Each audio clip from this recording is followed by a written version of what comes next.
কাব্য, তোমার সাথে আমাদের কিছু কথা আছে। কি কথা আব্বু বলো। তুমি তো পড়াশোনা শেষ করেছো, আমার কোম্পানিতেও জয়েন হয়েছো। এখন আমাদের একটাই চাওয়া, তোমাকে বিয়ে দিয়ে নাতি নাতনির মুখ দেখে মরতে চাই। সেটা তো খুব ভালো কথা, বিয়ে দাও। আমি কি না করেছি নাকি? আগে তো আমাদের পুরো কথাটা শোনো। কি কথা বলো। আমার ছোটবেলার এক বন্ধু ছিল, সে মারা গেছে। তার একটা মেয়ে আছে, খুব ভালো মেয়ে। আমি মৃত্যুর আগে বন্ধুকে কথা দিয়েছিলাম, তার মেয়েকে তোর বউ করে আনবো। বাবা মায়ের কথা শুনে মাথায় বাজ পড়ল কাব্যের। এখন সে কি করবে? সে তো আমাকে ভালোবাসে। কাব্য মহা দুশ্চিন্তায় পড়ে গেল। তাকে চুপ থাকতে দেখে তার মা বলল, কি রে, কি হলো? কিছু বলছিস না যে? আসলে হয়েছে কি আম্মু, আর কোনো কথা নেই, কালকে আমরা মেয়েটাকে দেখতে যাব, তুই রেডি থাকিস। তোমরা যাও, আমি যাব না। কেন যাবি না? এই তো বললি তুই বিয়েতে রাজি। কাব্য বাবার রাগী চিৎকার শুনে ভয়ে চুপসে গেল। তাই আর সাহস করে তমার কথা বলতে পারল না। মায়ের পেছনে এসে আস্তে আস্তে বলল, আসলে আব্বু তোমরা যাও, তোমরা যাকে আমার জন্য পছন্দ করবে সেই বেস্ট হবে। এই না হলে আমার ছেলে। আচ্ছা, তাহলে কালকে আমি আর তোর মা গিয়ে দেখে আসবো। ওকে। কাব্যের বাবা মা চলে গেল। কাব্য মাথায় হাত দিয়ে বসে পড়ল। কি হলো তার সাথে?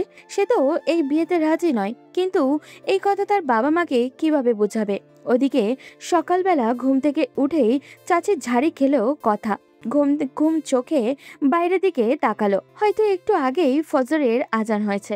ঘুম থেকে উঠে নামাজ পড়ে ঘরের সর্ব কাজকর্ম শেষ করে ভার্সিটির উদ্দেশ্যে রওনা দিবে। তাই আর দেরি না করে উঠে পড়ল সে।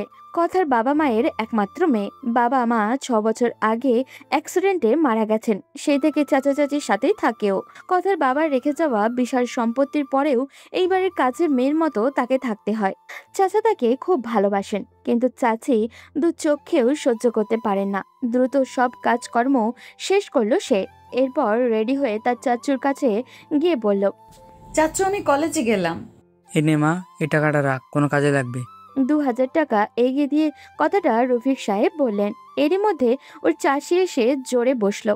কথা চাচি এসে তার স্বামীকে উদ্দেশ্য করে জোর গলায় বলল, ওর তো এখান থেকে ওখানে যেতে 20 টাকা খরচ হয়, এত টাকা দিয়ে কি করবে?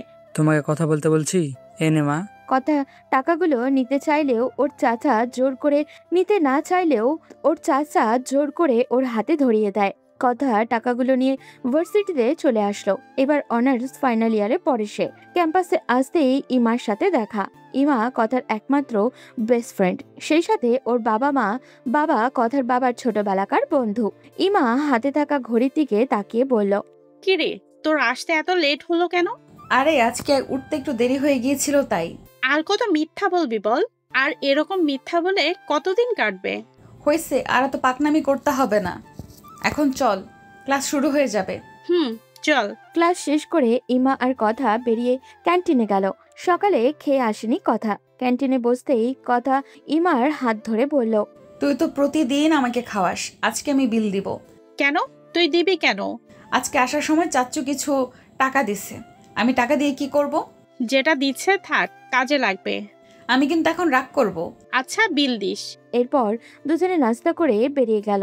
এরপর সোজা বাড়ির উদ্দেশ্যে রওনা হলো ওরা, কারণ কথার জন্য অন্য কোথাও যাওয়া সম্পূর্ণ নিষিদ্ধ।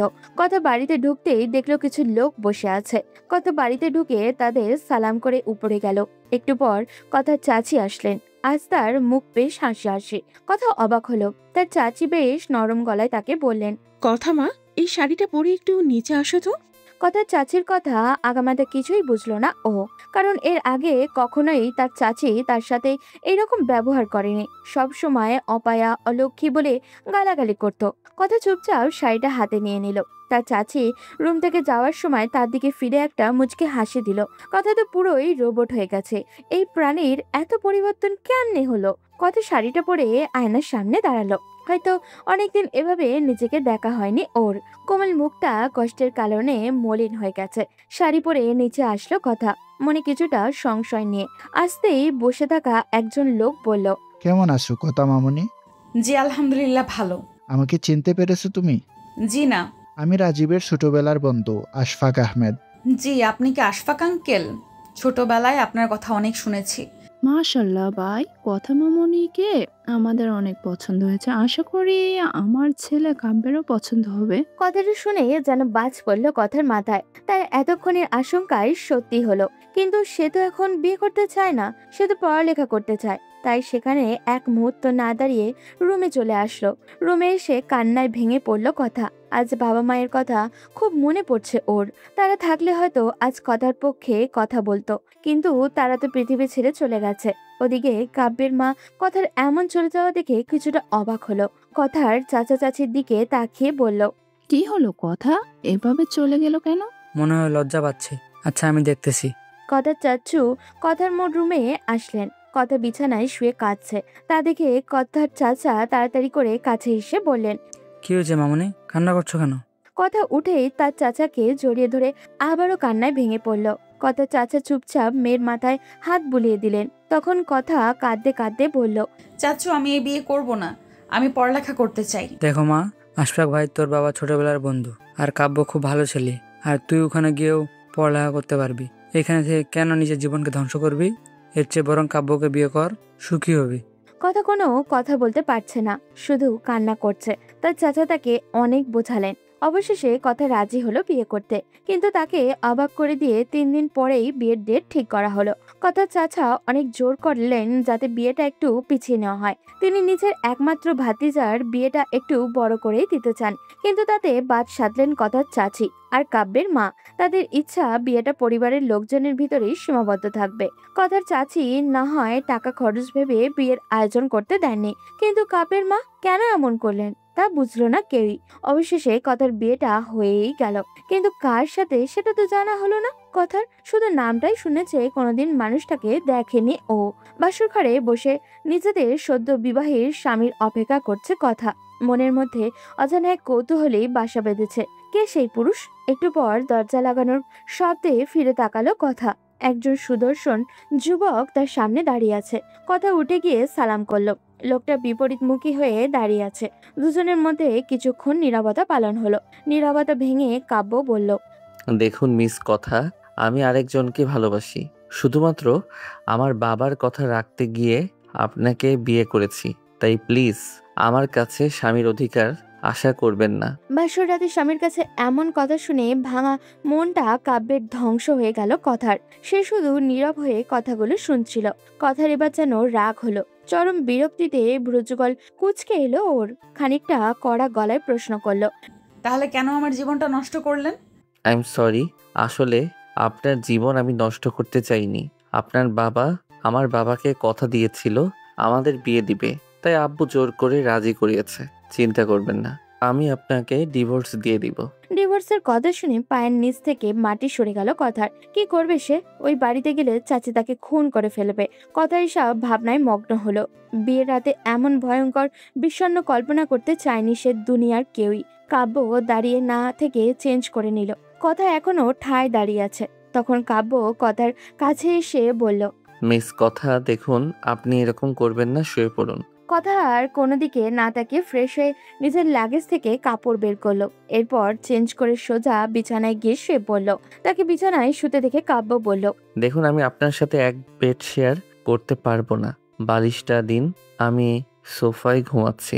আরে না, এটা তো আপনার বেড, আপনি কেন সোফায় ঘুমাবেন? আপনি বরং এখানে ঘুমান, আমি সোফায় যাচ্ছি। কাব্যর মানবতা দেখে তো দূর থাক খুশি হলো। সে সোজা বিছানায় শুয়ে পড়লো। আর কথা একটা বালিশ আর কাঁথা নিয়ে সোফায় চলে গেল। কিন্তু সোফায় শুয়ে কিছুতেই ঘুম আসছে না তার। কষ্টের সময় চোখের ঘুম স্বার্থপর হয়ে যায়, ছেড়ে চলে যায় সবার মতো। এটা কথা আজ উপলব্ধি করতে পারলো।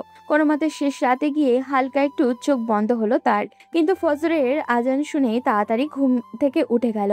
কথা নামাজ পড়ে বিছানার কাছে গিয়ে দেখলো কাব্য বাচ্চাদের মতো করে শুয়ে আছে। এই অবস্থায় ছেলেটাকে দেখতে অনেকটা কিউট লাগছে। ছেলে মানুষ এতটা ফর্সা হয় তাই প্রথম দেখলো কথা। কথা চুপচাপ কাব্যর দিকে তাকিয়ে থাকে। কত স্বপ্নছাদ ছিল তার জীবনে। আশা ছিল লেখাপড়া করে নিজের পায়ে দাঁড়াবে, কিন্তু না, সবার স্বপ্ন তো আর পূরণ হয় না। কথার বেলায় তাই। বাস্তবতা এটাই, আমাদের মনের আকাশে সাজতে হাজারো রঙের প্রয়োজন হয়, কিন্তু মনের আকাশে কালো মেঘ জমানোর জন্য একটা ছোট দুঃখই যথেষ্ট। সেখানে সেখানে কথার জীবনের অর্ধেকটা সময় তো কেটেছে শুধু দুঃখের মাঝে। এতদিন কষ্ট ছিল শারীরিক, কিন্তু এখন শারীরিক কষ্ট হলেও এক আকাশ পরিমাণ মানসিক কষ্টও এসে ভিড় জমিয়েছে তার জীবনে। এই কষ্টের পাহাড় থেকে সে কিভাবে রক্ষা পাবে? কিছুক্ষণ এসব ভেবে সে শাওয়ার নিতে চলে গেল। শাওয়ার নিয়ে বেরিয়ে আয়নার সামনে দাঁড়ালো কথা। সকালের স্নিগ্ধ আলোয় মুখের উপরে পানির ছিটা পড়তে চোখ খুলল কাব্য। চোখ মেলতেই সামনে এক ভয়ঙ্কর রূপসীকে আবিষ্কার করলো। কোমর অব্দি লম্বা চুল বেয়ে পানি পড়ছে, মুখের উপরে হালকা জলের ছাপ। অসাধারণ লাগছে মেয়েটাকে। কাব্য হাঁ হয়ে তাকিয়ে আছে কথার দিকে, কিন্তু হঠাৎই করেই তমার কথা মনে হতেই চোখ ফিরিয়ে নিল কাব্য। তমা কাব্যের গার্লফ্রেন্ড। কাব্য অনেক দিন ধরেই ভালোবাসে তমাকে। এবার কাব্য একটু বিরক্তি নিয়ে কথাকে বলল, কি হলো? সকাল সকাল কি শুরু করেছেন? ঘুমোতে দেবেন না নাকি? সরি, আসলে হইছে, আর বিশ্লেষণ করতে হবে না। বলেই কাব্য উঠে ফ্রেশ হতে চলে গেল। ফ্রেশ হয়ে একটা টি শার্ট পরে নেমে গেল কাব্য। একটু পর কথাও আসলো একটা কালো শাড়ি পরে। কাব্যের বাড়িতে তেমন কেউ নেই, ওর বাবা মা আর কাজের দুজন লোক, এই হলো তাদের পরিবার। কথাকে দেখে তার শ্বশুর হাসি মুখে জিজ্ঞাসা করলেন, কি মামনি, কেমন লাগছে আমাদের বাসা? জি, অনেক সুন্দর। বুঝলে মামুনি, তোমাকে আমরা এনেছি আমাদের এই বাদরটাকে যাতে নিজের আঁচলে বেঁধে রাখতে পারো, সেজন্য। শাশুড়ির কথায় কাব্যের দিকে তাকালো কথা। কাব্যের মুখটা যেন জানি ফ্যাকাশে লাগছে। কথা বুঝতে পারলো কাব্যের এসব ভালো লাগছে না, তাই আর কথা না বাড়িয়ে দ্রুত নাস্তা করে রুমে চলে আসলো। কথা রুমে এসে দেখলো কাব্য ব্যালকনিতে দাঁড়িয়ে কারোর সাথে কথা বলছে। কথার মনে হচ্ছে কিছুটা রাগ হচ্ছে ওর, কিন্তু কেন? একটু পর কাব্য এসে তাড়াহুড়ো করে রেডি হচ্ছে। এটা দেখে কথা জিজ্ঞাসা করলো, আপনি কি কোথাও যাচ্ছেন? এটা বলেই কাব্য বেরিয়ে আসলো। এদিকে কথার চোখ ভিজে আসছে। সে তো এমন চায়নি, তাহলে বারবার তাকেই কেন কষ্ট পেতে হয়? কাব্য সোজা তার গার্লফ্রেন্ড তমার বাড়িতে আসলো। কাব্য তমার রুমের সামনে এসে দরজায় নক করলো। তমা মুখে কান্না কান্না ভাব এনে দরজা খুলে দেয়। তমাকে এভাবে দেখে কাব্য উত্তেজিত হয়ে বলে, তমা, তুমি প্লিজ রাগ করো না। আমাকে আব্বু জোর করে বিয়ে করিয়েছে। আমি কি তোমার কাছে কিছু শুনতে চেয়েছি? সোজা আমার বাসা থেকে বেরিয়ে যাও। তমা প্লিজ, আমাকে ভুল বোঝো না। আমি এখনো তোমাকেই ভালোবাসি। ওই মেয়েটার সাথে বাবা আমাকে জোর করে বিয়ে দিয়েছে। যে করেই হোক বিয়েটা তো হয়ে গেছে, এখন তুমি চলে যাও। তোমার বউ জানলে ব্যাপারটাকে ভালোভাবে দেখবে না। আমি তোমাকে ভালোবাসি তমা। তোমাকে ছাড়া কাউকে আমি নিজের বউ হিসেবে মানি না। কিন্তু তোমার বউ? ওকে আমি ডিভোর্স দিব। তোমার বাবা মা আমাকে কিছুতেই মেনে নেবে না। তারা যে মেয়েকে পছন্দ করে এনেছে তাকে ডিভোর্স দিয়ে তুমি আমাকে বিয়ে করবে, আর তারা সেটা মেনে নেবে? এটা তুমি ভাবলে কি করে? সেটাই তো সবচেয়ে বড় সমস্যা। কি করে যে আব্বু আম্মুকে বোঝাবো?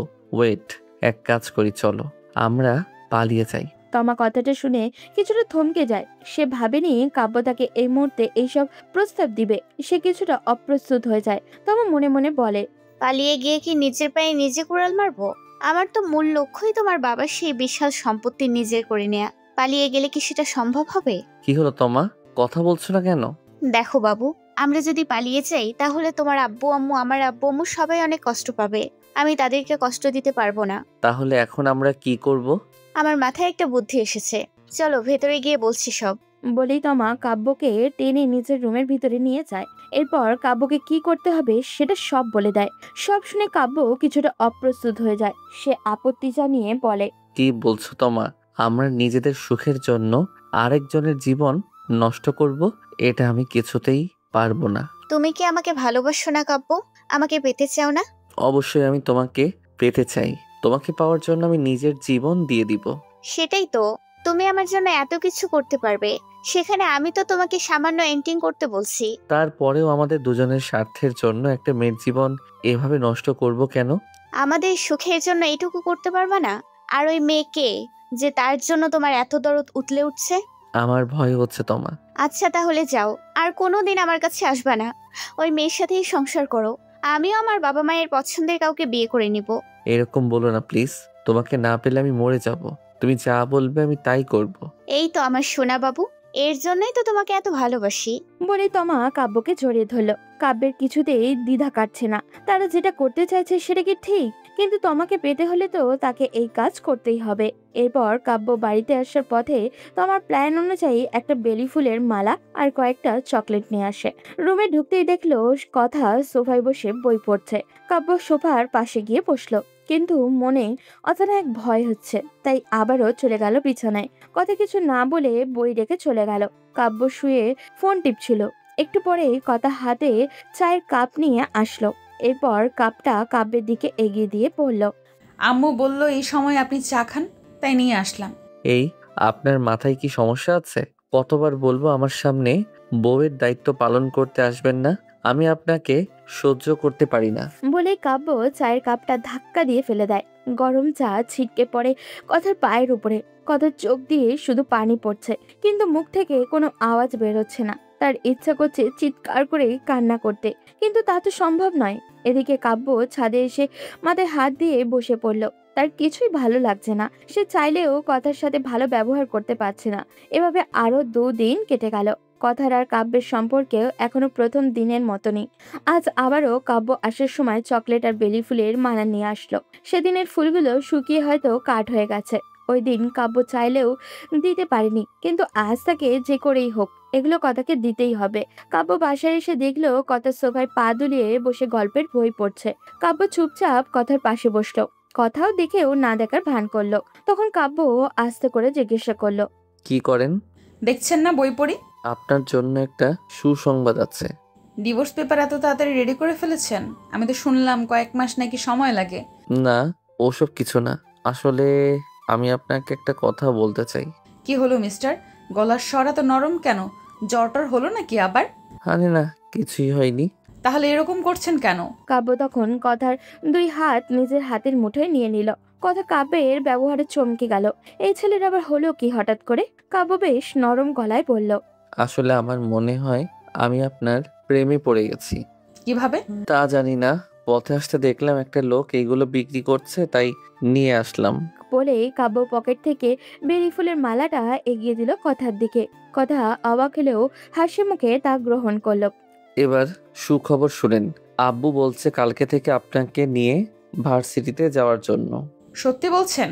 আমি স্বপ্ন দেখছি না তো? স্বপ্ন কেন হবে, সত্যি বলছি।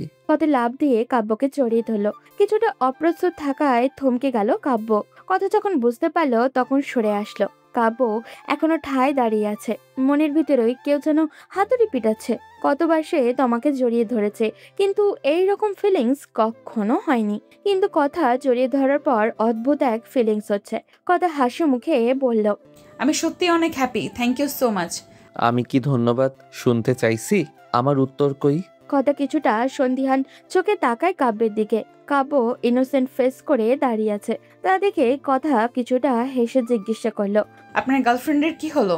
আমি ওসব ভুলে নতুন করে জীবন শুরু করতে চাই। তুমি আমার পাশে থাকবে তো? কথা ভীষণ অবাক হয়। হঠাৎ করেই ছেলেটার কি এমন হলো যে এই রকম অদ্ভুত আচরণ করছে? সে কিছু একটা ভেবে জবাব দিল, আমার তো বিশ্বাস হয় না, তবে ভেবে দেখতে হবে। ওকে, তাহলে তুমি ভেবেই উত্তর দিও। এখন চলো, শুয়ে পড়ো। আপনি যান। এখন থেকে তুমি বিছানায় ঘুমাবে। লাগবে না, আমি সোফায় ভালো আছি। তা তো শুনবো না।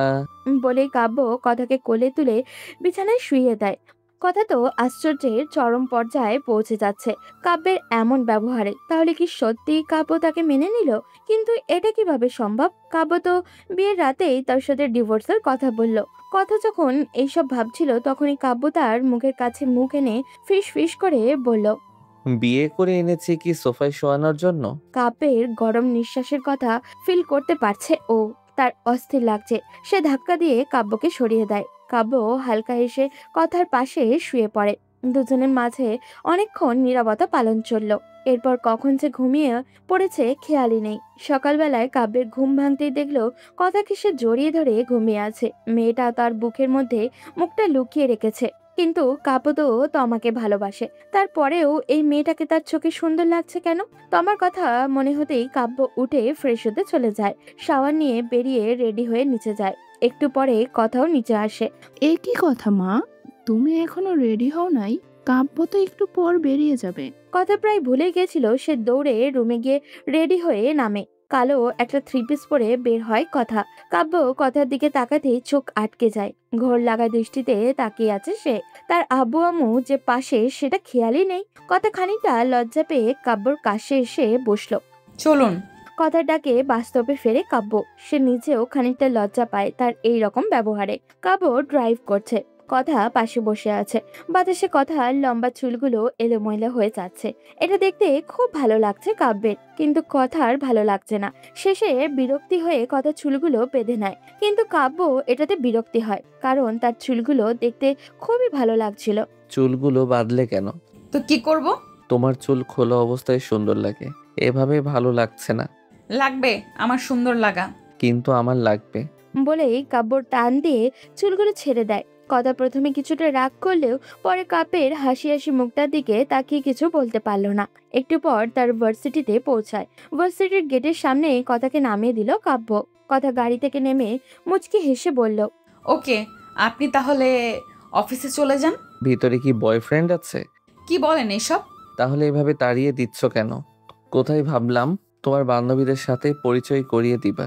এত মেয়েদের সাথে পরিচয় হয়ে কি করবেন? নাকি ভয় পাচ্ছ? কিসের ভয়?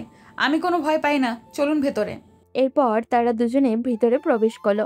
ভিতরে যেতেই কথা কাব্যের কাছ থেকে হঠাৎই দৌড় দেয়। কাব্য পিছু পিছু দৌড়াতে শুরু করে। কথা দৌড়ে গিয়ে ইমাকে জড়িয়ে ধরে। এটা দেখে কাব্য হাসবে না কাঁদবে ভাবছিল। সে ভেবেছিল কথা হয়তো অন্য কারোর কারণে দৌড় দিয়েছিল। কথা, তুই কেমন আছিস? আমি খুব ভালো, তুই কেমন আছিস? আমিও ভালো, কিন্তু তোর এত ভালো থাকার কারণ কি? দুলাভাই কি বেশি আদর করে? দূর, কি বলিস না। তাদের দুজনে কথার মাঝখানে কাব্য বলে উঠল, এখানে যে একজন মানুষ দাঁড়িয়ে আছে তা কি কেউ দেখছে না? আরে না দুলাভাই, বলুন আপনি কেমন আছেন? তোমার বান্ধবী যেমন রাখছে। ওকে একটু দেখে রাখবেন, সারা জীবন অনেক দুঃখ কষ্ট সহ্য করেছে, এখন একটু সুখী হলেই আমি খুশি। ইমার কথাটা শোনার জন্য অপ্রস্তুত ছিল কাব্য। এখন সে কি জবাব দেবে? কি করে বলবে যে এখন সে শুধুমাত্র অভিনয় করছে? কাব্য চুপ থাকতে দেখে ইমা বলল, কি হলো দুলাভাই? কিছু না, আমি আমার সর্বোচ্চ চেষ্টা করব। এরপর কাব্য ফিরে আসে। ওদিকে কথা ক্লাসে চলে যায়। ক্লাস শেষ করে বাসায় ফিরে শাশুড়ি মায়ের সাথে কিছুক্ষণ গল্প করে রুমে যায়।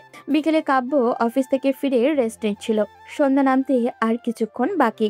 এই সময়টা খুবই ভালো লাগে কথার, তাই সে ছাদে দাঁড়িয়ে আছে। হঠাৎই পেছন থেকে কারোর পায়ের শব্দ শুনে ঘুরে তাকিয়ে দেখে কাব্য আসছে। কি করেন ম্যাডাম? এখানে এভাবে দাঁড়িয়ে আছেন কেন? এমনি দাঁড়িয়ে আছি। মন খারাপ? না, এমনি এই পরিবেশটা আমার কাছে অসাধারণ লাগে, তাই এখানে দাঁড়িয়ে আছি। তাহলে তো আমাকেও ডাকতে পারতে। কাব্য গিয়ে কথার পাশে বসে। দুজনে চেয়ারে বসে গল্প করছে। এভাবে আরো 10 দিন কেটে যায়। এই 10 দিন কাব্য কথার সাথে সব সময় থেকেছে। সত্যি বলতে অভিনয় করতে করতে কথার প্রতি একটা টান অনুভব করতে শুরু করেছে কাব্য।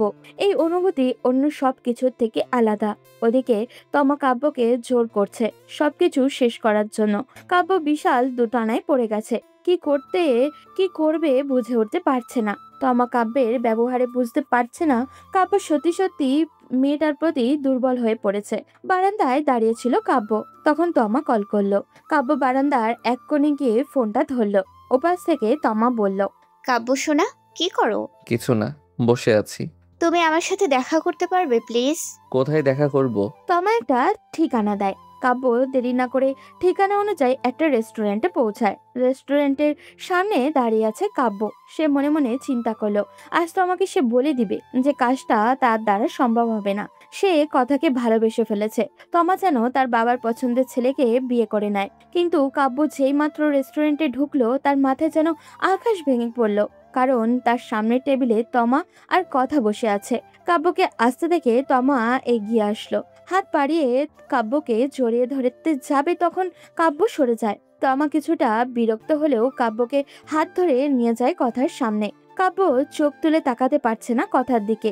মেয়েটা তাকে কি মনে করবে যদি তমা সবকিছু বলে দেয়? কাব্য আরেক দফা আশ্চর্যের সপ্তম আকাশে পৌঁছে দিয়ে তমা হেসে হেসে বলল, তুমি কোনো চিন্তা করো না কাব্য, আমি ওকে সব সত্যি বলে দিয়েছি। তুমি যে আমার কথা মতো অভিনয় করেছিলে এটাও বলে দিয়েছি। তমা, তুমি পাগল হয়ে গেছো? মানে কি বলছো কাব্য? তুমি তো আমার কথাতেই ওর সাথে ভালোবাসার নাটক করেছিলে, তাই না? কিন্তু তাই বলে আমার কাছ থেকে পারমিশন না নিয়ে তুমি? বুঝলাম না, এতে তোমার পারমিশন নেওয়ার কি আছে? আমি একটা জিনিস শুরু থেকে করেছিলাম, সেটা সমাপ্তি আমি নিজেই টেনে দিলাম। দুজনের তর্কাতর্কি যেন চরম পর্যায়ে। তখন তাদের থামিয়ে দিয়ে কথা বলে উঠল, কাব্য, তুমি শুধু বলো যে ওই মেয়েটা যা বলছে সব মিথ্যা, তুমি আমাকে ভালোবাসো। কথাটা বলার সময় কথার চোখ ছলছল করছে। কাব্য এতটা ভয়ঙ্কর পরিস্থিতিতে আগে কখনো পড়েনি। সে কি বলবে এখন?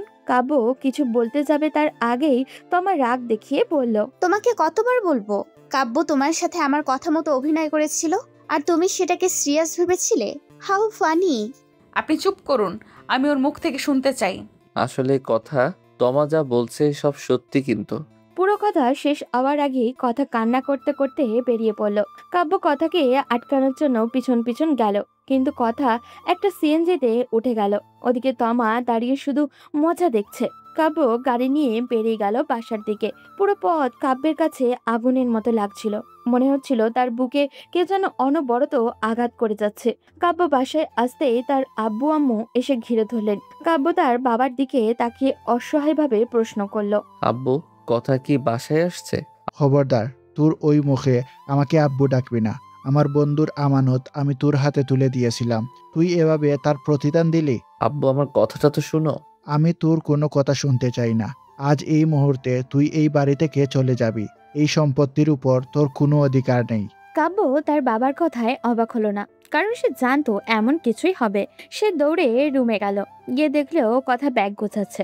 কাব্য পিছন থেকে বলল, কোথায় যাচ্ছ তুমি? কথা কোনো উত্তর না দিয়ে ব্যাগে সবকিছু ঢোকাচ্ছে। কাব্য গিয়ে কথাকে নিজের দিকে ঘোরালো। কথার চোখ দুটো লাল হয়ে আছে। এতটা ভয়ঙ্কর রূপ কাব্য আগে কখনো দেখেনি কথাকে। কাব্য অনুরোধের সুরে বলল, প্লিজ আমার পুরো কথাটা শোনো। আপনার সাথে আমার কোনো কথা নেই। আপনি আমাকে ডিভোর্স দিবেন নাকি আমি আপনাকে ডিভোর্স দেব? প্লিজ কথা আমার পুরো কথাটা শোনো। আমি ভুল করেছি ওর কথা শুনে, কিন্তু এই কয়েকদিনে আমি তোমার প্রতি আসক্ত হয়ে পড়েছি। আমি তোমাকে ছাড়া থাকতে পারবো না। এইটাও কি তমা আপনাকে শিখিয়ে দিয়েছে? এত নিখুঁত অভিনয় আপনার, সত্যি আমি অবাক না হয়ে পারছি না। এবার কাব্য শক্ত করে কথাকে জড়িয়ে ধরল। কথা ছোটার জন্য ছটফট করতে, কিন্তু কাব্য কিছুতেই ওকে ছাড়ছে না। কাব্য শেষ পর্যন্ত কান্না করে দিল। তার ভিতর পুড়ে যাচ্ছে। মনে হচ্ছে অনেক বড় কিছু সে হারিয়ে ফেলেছে, কিন্তু আজ যে বড্ড নিরুপায়। তার কথা কেউ বিশ্বাসই করবে না। কথা ধাক্কা দিয়ে কাব্যকে সরিয়ে দিল। এরপর ব্যাগ নিয়ে নিচে নামলো। কাব্য পিছন পিছন আসলো। কথা তার শ্বশুরের সামনে গিয়ে মাথা নিচু করে বলল, আব্বু আম্মু আপনারা কষ্ট পাবেন না, আমার আপনাদের উপর কোনো অভিযোগ নেই। এই কয়েকদিন নিজের মেয়ের থেকেও বেশি আগলে রেখেছেন আমাকে, যার ঋণ আমি কোনো দিন শোধ করতে পারবো না। আর ওনাকে ওনার পছন্দের মেয়ের সাথে বিয়ে দিয়ে দিবেন দয়া করে। কাব্যের বাবা কথাকে জড়িয়ে ধরলেন। কথা আর থাকতে পারল না, হাউ মাউ করে কান্না করে দিল। কাব্যের বাবার চোখেও জল। তিনি কাঁদতে কাঁদতে কথার মাথায় হাত বুলিয়ে দিয়ে বললেন, আমি পারলাম না মামুনি, পারলাম না তোর বাবাকে দেয়া কথা রাখতে। কি জন্য যে তোকে এই কুলাঙ্গারের সাথে বিয়ে দিয়ে জীবনটা নষ্ট করলাম। পারলে আমাকে ক্ষমা করে দিস মা। কথা কিছু বলেই সেই শক্তি হারিয়ে ফেলেছে। কোনো মতে সবাইকে বিদায় জানিয়ে সে কাব্যের কাছে আসলো। এরপর হালকা হাসার চেষ্টা করে বলল, খুব ভালো থাকবেন, তমাও আপনাকে অনেক ভালোবাসে। সময় মতো বিয়েটা করে নেবেন। তবে একটা কথাই বলবো, আমার মতো কাউকে এভাবে ঠকাবেন না। কারণ মানুষ সব অত্যাচার সহ্য করতে পারলেও ভালোবাসার অত্যাচার সহ্য করতে পারে না। আমি ছোটবেলা থেকে অত্যাচার অবহেলা সহ্য করে বড় হয়েছি, তাই ততটাও ভেঙে পড়িনি। কিন্তু অন্য কেউ হলে নিশ্চিত আত্মহত্যা করতো। কথা আর ফিরে তাকালো না, সোজা বেরিয়ে গেল বাড়ি থেকে। কাব্য শুধু হা হয়ে তাকিয়ে থাকলো তার যাওয়ার দিকে। ঘর কাটতেই কাব্য তার আব্বু আম্মুর কাছে গেল, আম্মু আব্বু প্লিজ ওকে আটকাও। কিন্তু তারা নিশ্চুপ হয়ে দাঁড়িয়ে থাকলেন। কাব্য পিছন পিছন গেল, কিন্তু কথাকে দেখলো না, তাই বাধ্য হয়ে ফিরে আসলো। এরপর রুমে এসে দরজা বন্ধ করে দিল।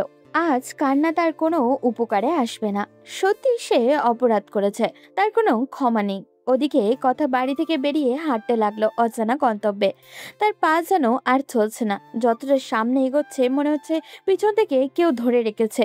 কেন এমন হচ্ছে তার জীবনে? কেন তার সাথেই সব হতে হবে? ছোটবেলায় শুনেছিল পৃথিবীর সবচেয়ে দুর্বল স্থান হলো মন, আর সবচেয়ে ভয়ঙ্কর অস্ত্র হলো ভালোবাসা। আজ সেই দুর্বল স্থানেই ভালোবাসা নামক ভয়ঙ্কর অস্ত্রের আঘাতে সে চূর্ণ বিচূর্ণ হয়ে গেছে। মনে মনে শুধু একটাই কথা আর বলতে ইচ্ছা করছে, কেন এমনটা করলে কাব্য? তুমি যখন ডিভোর্সের কথা বলছো তখন এতটা কষ্ট হয়নি, কিন্তু ওই মেয়ের মুখ থেকে শোনা প্রতিটা কথা আমার কাছে এক একটা বিষাক্ত তীরের মতো মনে হচ্ছিল।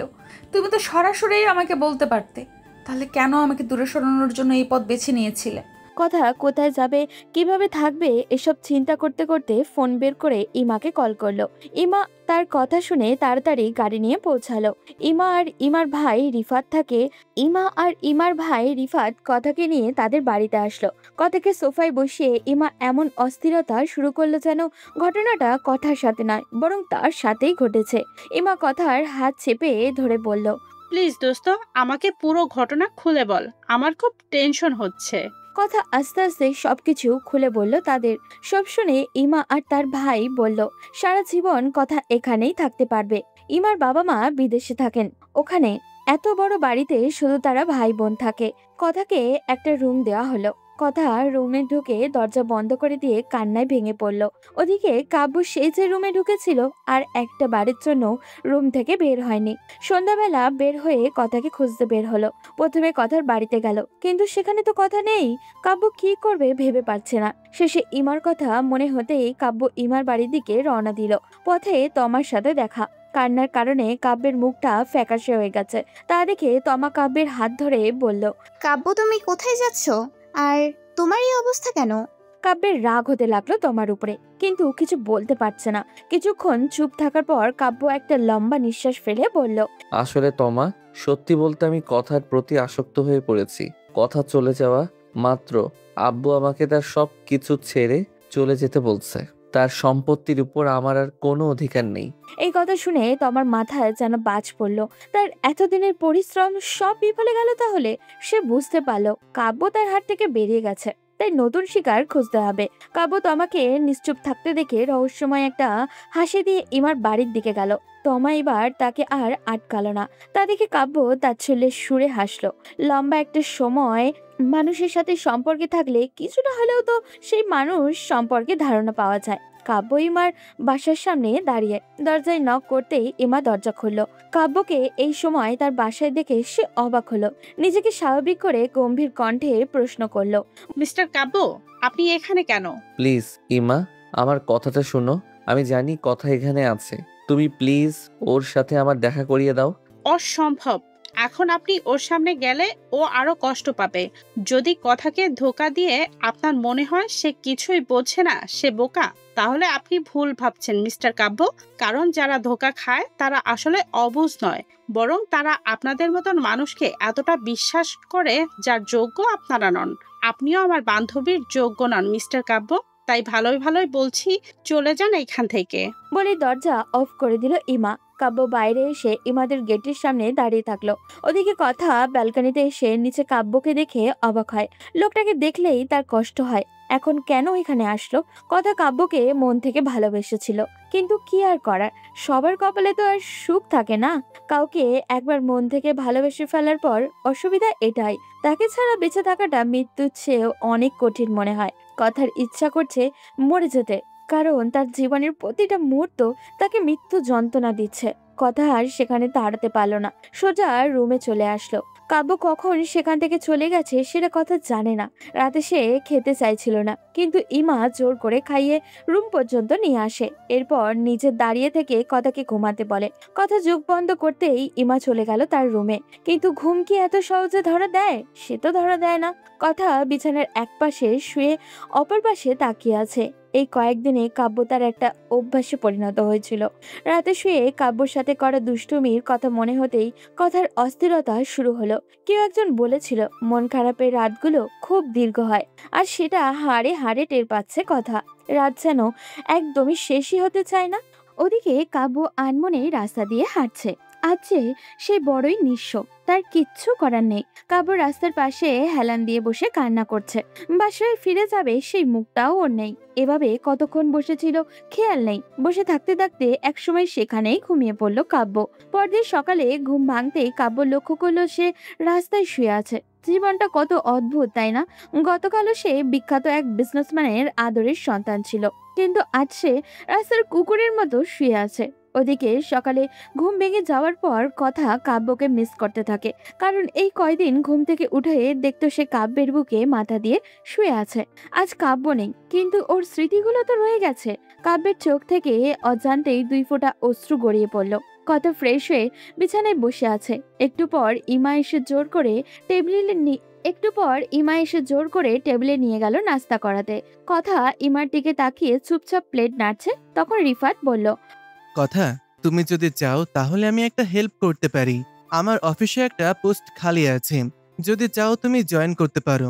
এতে করে তোমার এসব ঝামেলা থেকে মনটা একটু হলেও সরবে।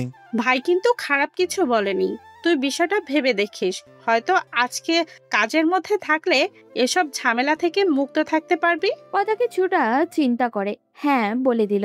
ওদিকে কাব্যের অবস্থা একদিনেই নাজেহাল। বাড়ির সামনে গিয়ে দাঁড়িয়েছিল, হঠাৎই মাথা ঘুরতে রাস্তায় পড়ে অজ্ঞান হয়ে গেল। তার আব্বু অফিসে যাওয়ার জন্য বের হচ্ছিলেন, তখন কাব্যকে পড়ে থাকতে দেখে দৌড়ে আসলেন। এরপর কাব্যকে ধরে নিয়ে রুমে জাগালেন। ডাক্তার এসে কাব্যকে দেখে স্লাইন দিয়ে গেল। কাব্য চোখ খুলতেই কথাকে খুঁজতে লাগলো, কিন্তু সে তো নেই। কাব্যের মা এসে ছেলের পাশে বসলেন। কাব্য কান্না করে বলল, আম্মু, আমি ভুল করে ফেলেছি, কিন্তু কথা কি পারতো না আমাকে আর একটা সুযোগ দিতে? আমি ওকে ছাড়া মরে যাব মা। কাব্যের মা কিছু বলতে পারলেন না। কি বলবেন তিনি? এই দিন তো কাব্য নিজেই ডেকে এনেছে। কাব্যের মা ছেলের মাথায় হাত বুলিয়ে দিতে লাগলেন। কাব্য একসময় মায়ের কোলেই ঘুমিয়ে পড়ল। দুপুরের ঘুম থেকে উঠে কাব্য কথার ফোনে অনেকবার কল করলো, কিন্তু ফোন বন্ধ। তাই কাউকে কিছু না জানিয়ে আবারও চলে যায় ইমার বাড়িতে। সেখানে গিয়ে দরজায় নক করতে থাকে। ইমা রিফাত দুজনেই এখন বাইরে, তাই কথাই দরজা খুলল। কথা দরজা খুলতেই সামনে কাব্যকে দেখে মনে জমে থাকা কষ্টগুলো আবারও আঘাত করলো। কথা দ্রুত দরজা বন্ধ করতে যাবে, তখনই কাব্য বলল, কথা প্লিজ, আমার কথাটা একবার শোনো। আমি তোমাকে ভালোবাসি, আমি তোমাকে ছাড়া বাঁচতে পারবো না। কথার এবার রাগ হলো লোকটার উপরে। সে তাচ্ছিল্যের সুরে হেসে বলে, তোমার জন্য এখন আমার করুণাও হয় না মিস্টার কাব্য। শোনো, যদি কাউকে ভালোবাসো তবে মন প্রাণ দিয়ে ভালোবাসবে, অভিনয় করে নয়। কারণ অভিনয় শুধু ভালোবাসাকে অপমান করে না, একটা সুন্দর জীবনকে নষ্ট করে, যেমনটা তুমি আমার জীবন নষ্ট করেছো। তাই রিকোয়েস্ট করছি, চলে যাও। কথা প্লিজ এভাবে বলো না। আমি স্বীকার করছি আমি ভুল করেছি, তবে আমাকে কি লাস্টবার ক্ষমা করা যায় না? আমি লাস্ট একটা সুযোগ চাই। তুমি আর 1 মিনিটও এখানে দাঁড়াবে না।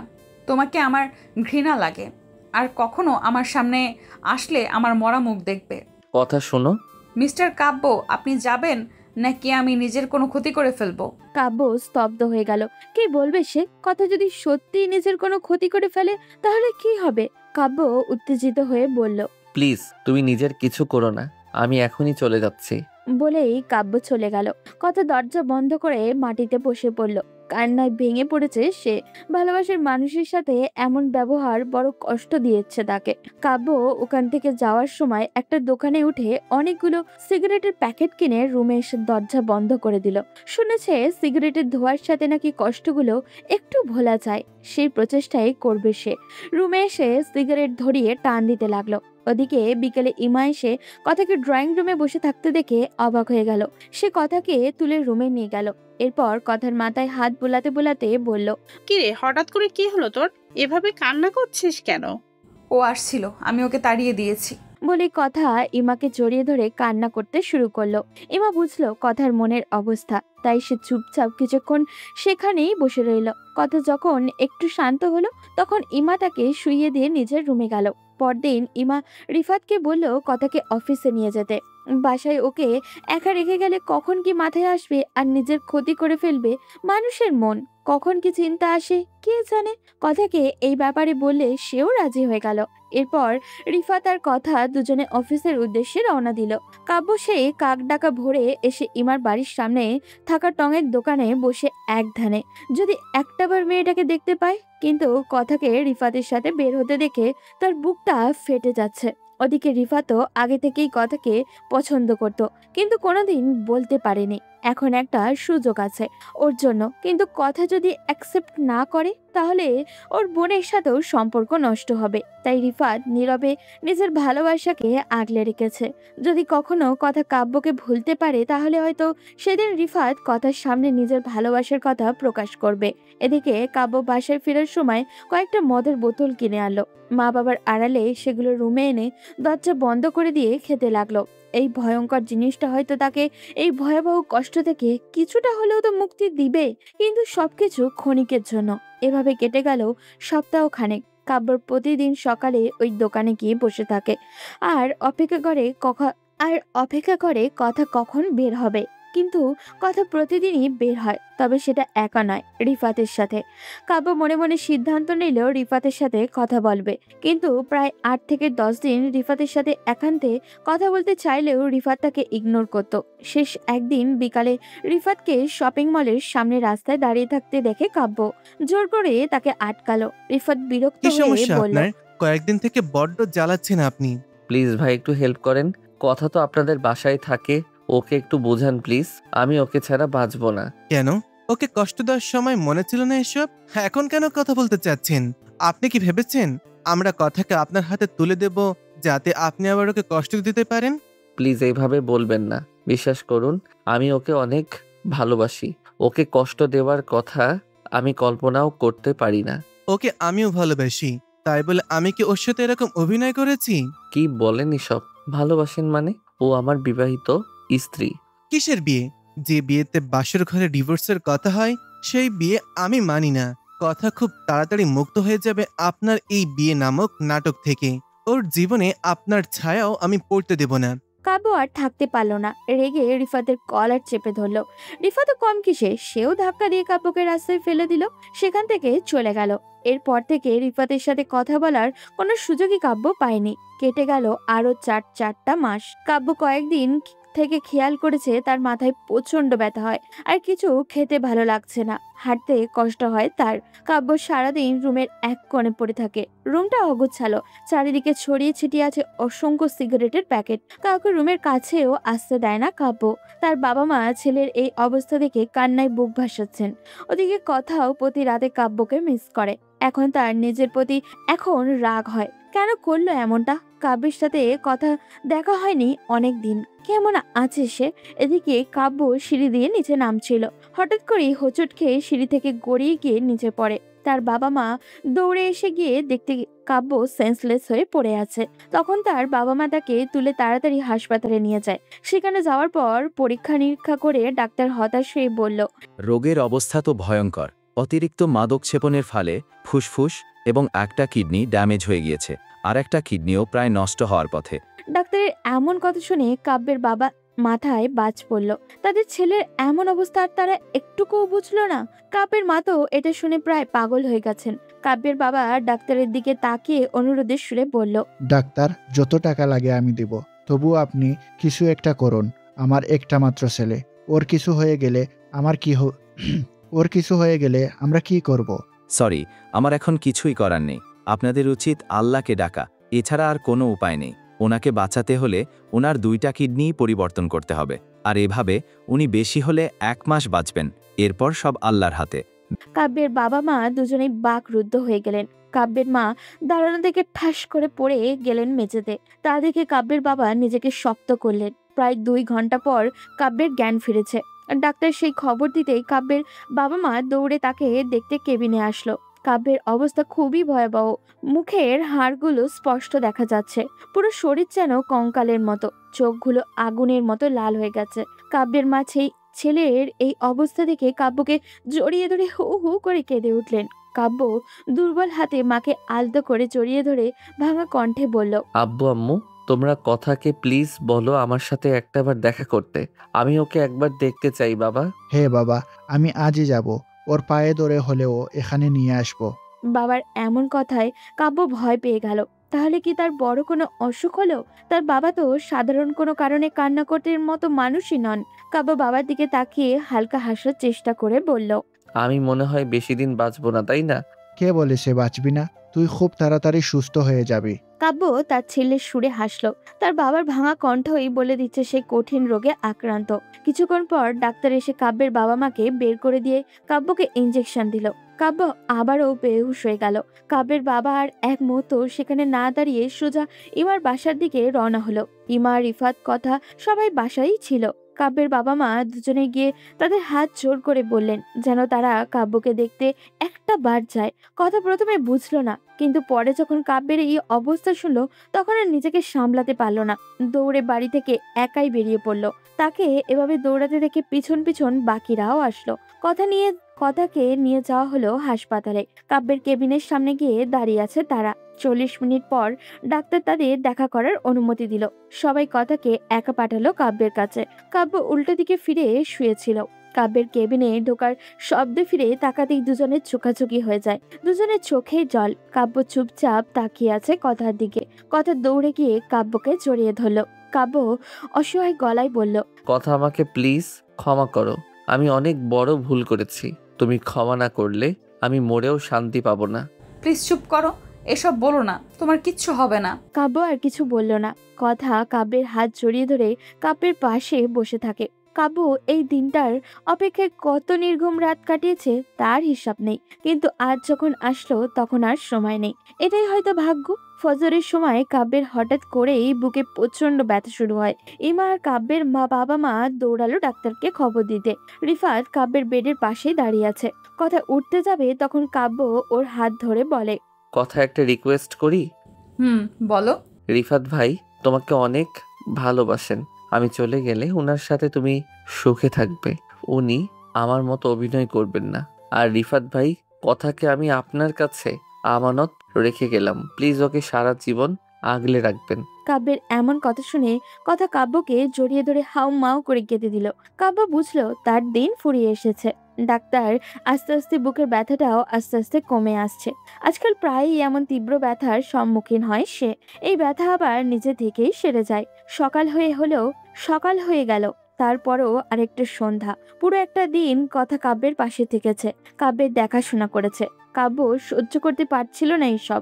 আসলে মানুষ অতিমাত্রায় কষ্ট যেমন সহ্য করতে পারে না, ঠিক তেমনই অতিরিক্ত আনন্দও সহ্য করতে পারে না।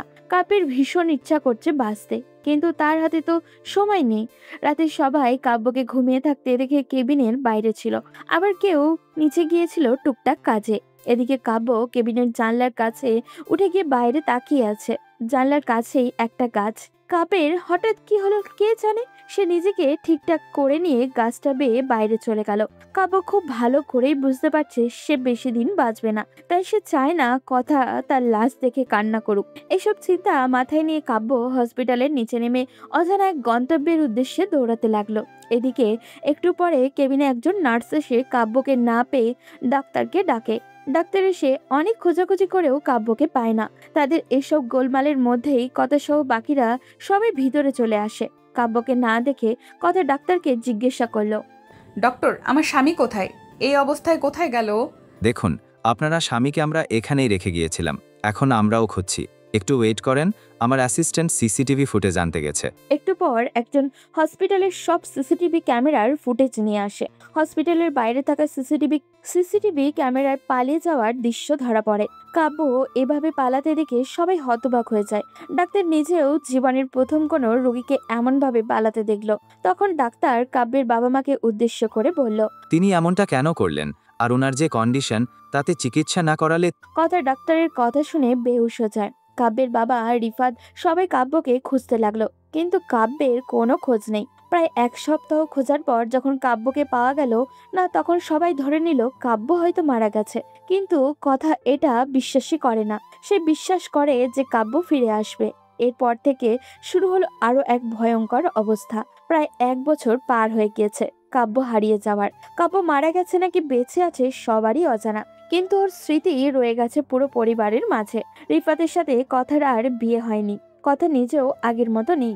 এখন সে মানসিক ভারসাম্যহীন। সব সময় কাব্যের একটা ছবি নিয়ে পড়ে থাকে। কথার বিশ্বাস তার কাব্য একদিন ফিরে আসবে। কাব্য চলে যাওয়ার পর থেকেই কথা ইমার বাড়ি থেকে চলে আসে। এখন সে কাব্যের বাবা মায়ের সাথেই থাকে। কাব্যের বাবা মাও অনেকবার চেষ্টা করেছে কথাকে রিফাতের সাথে বিয়ে দিতে, কিন্তু পারেননি। অন্য কারোর সাথে বিয়ের কথা শুনলে সে পাগলামি শুরু করে। আজ কাব্যের বাবা মা কথাকে নিয়ে বাইরে বের হয়েছেন। মেয়েটা এখন বাড়ির বাইরে যেতে ভয় পায়। কথা কাব্যের মায়ের হাত ধরে একটা পার্কে একটু হাঁটাহাঁটি করছিল। কাব্যের মা বয়স্ক মহিলা, একটু হাঁটতেই ক্লান্ত হয়ে একটা বেঞ্চে বসে পড়ল। কথা আনমনেই এদিক ওদিক হাঁটছিল। হঠাৎই একটা কালো গাড়ি থেকে একটা লোক নামলো। কথা লোকটাকে দেখে চিৎকার দিয়ে উঠল। এই মুখটা তার বড্ড চেনা, বড্ড আপন। এটা আর কেউ নয়, এটা কাব্য। কথা দৌড়ে কাব্যের কাছে যায়, কিন্তু ততক্ষণে কাব্য একটা ব্যাগ নিয়ে গাড়িতে আবারও উঠে গিয়েছিল। কথা অনেক ডাকলো, কিন্তু কাব্য শুনলো না। কথা তাড়াতাড়ি করে একটা গাড়ির নাম্বার নোট করলো। কাব্যের বাবা মা কথাকে খুঁজে না পেয়ে বাইরে এসে দেখে কথা দাঁড়িয়ে আছে। কাব্যের মা কথার কাঁধে হাত দিয়ে বললেন, কি হলো মা, এখানে কি করো? আম্মু আসছিল। কে আসছিল মামুনি? আম্মু কাব্য আসছিল, আমি নিজের চোখে দেখেছি কাব্যকে, ও এখানে দাঁড়িয়ে ছিল। তুমি ভুল দেখছো মামনি, হয়তো অন্য কেউ ছিল। বিশ্বাস করো আব্বু, আমি ওকেই দেখেছি। এই দেখো, আমি ওর গাড়ির নাম্বার নোট করেছি। আচ্ছা, এখন বাড়ি চলো, আমি বিকেলে খুঁজতে বের হব। কাব্যের মা বাবা কথাকে বুঝিয়ে বাসায় নিয়ে আসলো, কিন্তু কথার অস্থিরতা শুরু হলো। সে অনবরত রিফাতকে কল করতে থাকে। রিফাতও কথার অপেক্ষা করে ব্যর্থ হয়ে বিয়ে করে নিয়েছে। ইমা তার মামাতো ভাইকে বিয়ে করে এখন স্বামীর সাথে লন্ডনে থাকে। এতদিন পর কথার কল পেয়ে রিফাত অবাক হয়। সে ফোন রিসিভ করে হালকা হেসে বলল, কি ব্যাপার কথা, এতদিন পর আমার কথা মনে পড়লো তাহলে? আসলে ভাইয়া, আমি একটা দরকারে কল করেছিলাম। কি দরকার বলো? ভাইয়া, কাব্য বেঁচে আছে, আমি ওকে দেখেছি একটু আগে। আমি কথা বলতে যাওয়ার আগেই গাড়ি নিয়ে চলে গেছে। আমি ওর গাড়ির নাম্বারটা নোট করেছি। তুমি কি সিরিয়াস যে তুমি কাব্যকেই দেখেছো? আমি 100% নিশ্চিত। তুমি প্লিজ এই গাড়ির মালিকের খোঁজ নাও। ওকে তুমি আমার কাছে পাঠাও, আমি বিকালের মধ্যে খোঁজ নিয়ে জানাচ্ছি। কত তাড়াতাড়ি করে গাড়ির নাম্বারটা পাঠালো রিফাতের কাছে, কিন্তু এরপরে যেন তার শান্তি হচ্ছে না। সে পারলে নিজেই খুঁজতে বের হয়ে যায়। দেখতে দেখতে বিকাল হয়ে গেছে, এখনো কারোর কোনো খোঁজ নেই। কথা রুমে পায়চারি করছে, এমন সময় রিফাতের কল আসলো। কথা অধীর আগ্রহে অপেক্ষা করছিল এটারই জন্য। সে দ্রুত ফোনটা রিসিভ করে জিজ্ঞাসা করলো, ভাইয়া, পেয়েছো গাড়ির মালিককে? পেয়েছি, কিন্তু মনে হয় না গিয়ে কোনো লাভ হবে। কেন ভাইয়া, কি হয়েছে? গাড়ির মালিক একজন মহিলা, আর উনি বিশাল বড় একটা কোম্পানির মালিক। ওনার ঠিকানাটা ম্যানেজ করে দিবে প্লিজ? আচ্ছা, ওনার ঠিকানা তোমাকে মেসেজ করেছি, তুমি দেখো। থ্যাংক ইউ সো মাচ ভাইয়া। ওয়েলকাম। ঠিকানা পেয়ে কথা কাউকে কিছু না জানিয়ে বেরিয়ে পড়লো বাড়ি থেকে। ঠিকানা অনুযায়ী বেশ বড় একটা বাড়ির সামনে এসে পৌঁছায়, কিন্তু এখানে এসে তার ভয় হতে লাগলো। বাড়িটা যদি ভিতরে কাব্য না থাকে। শেষে সাহস করে দরজার কলিং বেল বাজতেই একজন মহিলা এসে দরজা খুলে দিলেন। কথাকে দেখে বেশ অবাক হলেন। এরপর জিজ্ঞাসা করলেন, আপনি কে আর কাকে চাই? এটা কি জুইয়াপুর বাসা? জি, আমি জুই, কিন্তু আপনি কে? আপু, আমার নাম কথা, আপনার কাছে একটা দরকারে আসছিলাম। আচ্ছা চলুন ভেতরে বসে কথা বলি। জুই কথাকে ভিতরে নিয়ে বসালো। এরপর সোফায় বসে কথার দিকে তাকিয়ে হালকা হেসে জিজ্ঞাসা করলো, তুমি করেই বলছি, তুমি আর থেকে ছোটই হবে। জি আপু, অবশ্যই। আচ্ছা এবার বলো কি দরকারে এসেছো? আপু, আজ দুপুরবেলা একজন লোককে আপনার গাড়ি ড্রাইভ করতে দেখলাম। উনি কে? আমার ভাই। কিন্তু কেন বলো তো? উনি কি বাসায় আছেন? উপরে আছে। ওনাকে ডাকা যাবে প্লিজ? আচ্ছা ডাকছি, কিন্তু কেন সেটা তো বলবে। উনি আসলে বলবো আপু, আপনি প্লিজ ওনাকে ডাকেন। যে কথার দিকে একবার তাকিয়ে উপরে চলে গেল। এরপর কাব্যকে ডেকে আনলো। কাব্য নিচে নামতেই কথাকে দেখে আশ্চর্য হয়ে গেল। তার মুখ দিয়ে কোনো শব্দ বের হচ্ছিল না। কথার চোখ বেয়ে অঝোর ধারায় অশ্রু গড়িয়ে পড়তে লাগলো। কথা উঠে কাব্যর পাশে গিয়ে কান্না করে বলেই কথা হাউ মাউ করে কাঁদতে লাগলো। কাব্যের হঠাৎ কি যেন হয়ে গেল। সে এক মুহূর্ত ওইখানে দাঁড়ালো না, সোজা উপরে চলে গেল। এটা দেখে জুই কথার কাছে এসে তাকে জিজ্ঞাসা করলো, আচ্ছা এখানে কি হচ্ছে আমাকে বলবে তো? আপু, উনি কি সত্যি আপনার ভাই? ভাই? আমার মিথ্যে হয় নাকি? আর তুমি এসব জিজ্ঞেস করছো কেন? আপু, ও আমার স্বামী কাব্য। কি আবল তাবল বলছো? ও আমার ভাই সিফাত, ও কি করে তোমার স্বামী হবে? তোমার কোথাও ভুল হচ্ছে। বিশ্বাস করুন আপু, আমার কোনো ভুল হচ্ছে না। গত 1 বছর যাবত আমরা ওকে খুঁজছি, কিন্তু পাইনি। প্লিজ আপু, সত্যি করে বলুন। তাহলে শোনো, তোমাকে সত্যিটাই বলি। আমার একমাত্র ছোট ভাই সিফাত একটা মোটরসাইকেল অ্যাক্সিডেন্টে কোমায় চলে যায়। দিনরাত ওকে নিয়ে দৌড়াদৌড়িতে ছিলাম। হঠাৎ একদিন রাতে বাড়ি ফেরার সময় ওকে রাস্তায় পড়ে থাকতে দেখে ডাক্তারের কাছে নিয়ে গেলাম। ডাক্তার জানালো ওর নাকি 2টো কিডনি ড্যামেজ হয়ে গেছে। ওকে হাসপাতালে ভর্তি করে বাসায় চলে আসি। 4 দিন পর আমার ভাই মারা যায়। আমার তখন কি হয়েছিল আমি নিজেও জানি না। আমি ডাক্তারকে বলে আমার ভাই 2টো কিডনি আমার এই ভাইকে দিয়ে দিতে বলি। ডাক্তার খুবই রিস্কের উপর অপারেশন করে। ভাগ্যক্রমে ও বেঁচেও যায়। এরপর থেকে আমি ওর বোন আর ও আমার ভাই সিফাত। ও তোমার কথা অনেক বলেছে, তোমাদের পরিবারের সব ঘটনাও আমি জানি, কিন্তু সমস্যা হচ্ছে ছেলেটা অনেক ভেঙে পড়েছে, তাই এমন অদ্ভুত ব্যবহার মাঝে মাঝে করে। তবে ও এখনো তোমাকে ভালোবাসে। তুমি উপরে যাও, সব ঠিক হয়ে যাবে। কাব্য, কেন এসেছো এখানে? আর কত কষ্ট দিবে আমাকে? এর থেকে ভালো আমাকে মেরেই ফেলো। সারা জীবন তো মানুষের কষ্টের কারণ হলাম, এখন একটু শান্তির কারণ হয়ে যাচ্ছি, থাকতে দাও। এদিকে যে আমি প্রতি মুহূর্তে খুন হচ্ছি তার বেলায়। আমি তো সুখে আছি। কথা কাব্যের হাত ছড়িয়ে ধরে কান্না করে বলল, এখন প্লিজ আমার সাথে চলো। আমি যে আর পারছি না এসব সহ্য করতে। চলে যাও এখান থেকে, আমি যাব না। তাহলে আমারও লাশ যাবে এখান থেকে। এই মুহূর্তে আমি আত্মহত্যা করব তোমার সামনে। আমার এসব আর সহ্য হচ্ছে না। এসব আজগবি কথাবার্তা বলছো সিফাত, এসব কি? কথাটা বলতে বলতে জুই রুমে প্রবেশ করলো। কাব্য জুইকে দেখে নিজেকে স্বাভাবিক করে উঠে দাঁড়ালো। এরপর বলল, আপু, আমার পক্ষে ওই বাড়িতে যাওয়া সম্ভব নয়। ওখানে গেলে ওদেরকে আমি যে কষ্ট দিয়েছি সব মনে পড়ে যাবে। এখানে থেকে কি ভুলতে পেরেছো? এর চেয়ে ভালো চলে যাও। তোমার কি হবে আপু? আমি তো আমার ভাইকে একেবারে যেতে দিব না। যাবে তবে ভাগাভাগি করে। আমার সাথে কিছুদিন এসে থেকে যেতে হবে। কথা কাব্যের বাবা মাকে কল করে তাড়াতাড়ি জুইয়ের পাশে আসতে বলে।